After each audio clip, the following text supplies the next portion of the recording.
People now being allowed back into their homes after a volatile discovery forces them out into the night. Good afternoon, everybody. I'm Keith Kuntz. We are following those very breaking developments out of Fairfield right now after large amounts of ammunition and chemicals were found inside of a local home. Now, people in that neighborhood are being allowed back into their homes at this hour, but the investigation into that very surprising find is anything but finished. News 8's Neka Nwosu is live on the scene in Fairfield with more on what's going on right now. Neka.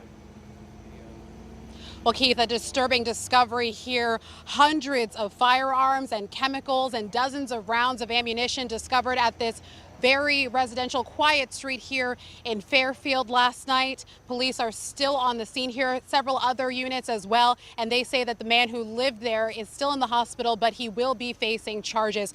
Now, this is the latest so far. Police, fire, ATF, DEEP, and even the FBI still on scene almost 24 hours after this situation began. Now, we're told that yesterday a relative called asking that police perform a well-being check on the man inside of that home.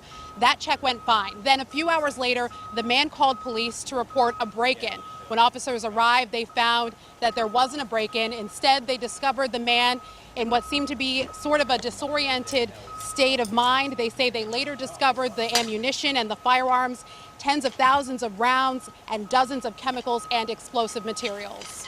As you can imagine, this is a volatile situation that requires a systematic process to first of all render the items safe. First of all, determine what the items are, render them safe, and then begin a thorough investigation.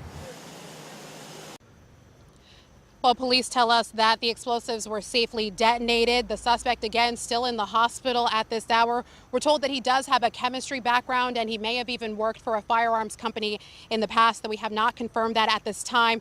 As for the people who live here, this road, Bronson Road in Fairfield, will be closed for the remainder of the day, and police say they recognize that this is a frustrating situation for the people who live here, but they say that the residents should be thankful that the explosives and the firearms were discovered now before something more serious happened.